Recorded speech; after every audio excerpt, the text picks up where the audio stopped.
सञ्चालक साथी, यस कार्यक्रमका अध्यक्ष राख्नुभएका अध्यक्ष महोदय, साथै प्रमुख अतिथि र अतिथि पाहुनाहरू, सम्पूर्ण म जमशेदपुर झारखण्डको तर्फबाट, म आफ्नो तर्फबाट, सिङ्गो प्रवासी नेपाली सङ्घको तर्फबाट जुझारु न्यानो अभिवादन गर्न चाहन्छु। शुभकामना साथीहरू, सर्वप्रथम त म यो प्रवासी नेपाली सङ्घ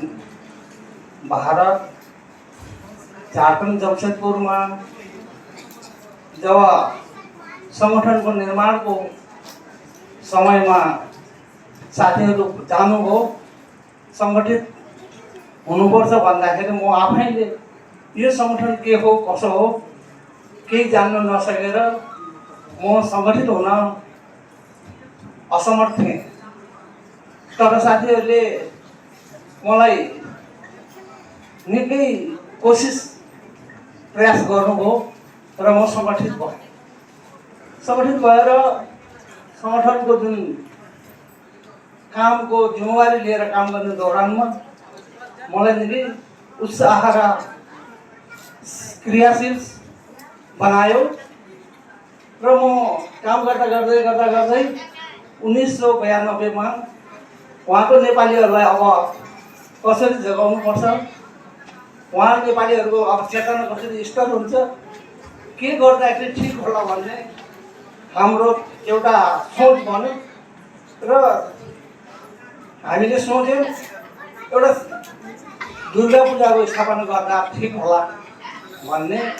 सोच आयो र हामीले 1992 मा एउटा सामान्य रूपमा 8,000 रुपियाँ कलेक्सन गरेर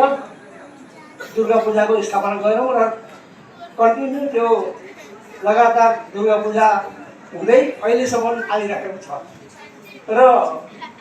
पूजा गर्दा गर्दै जुन आर्थिक स्थिति हाम्रो वृद्धि हुन्छ, त्यो जो बच्छ त्यसैमा लगाउँदै जाँदै हामीले अहिले जमशेदपुरमा व्यवस्थित रूपमा एउटा मन्दिर स्थापना गरेका छौँ र त्यो स्थापना गरिसकेपछि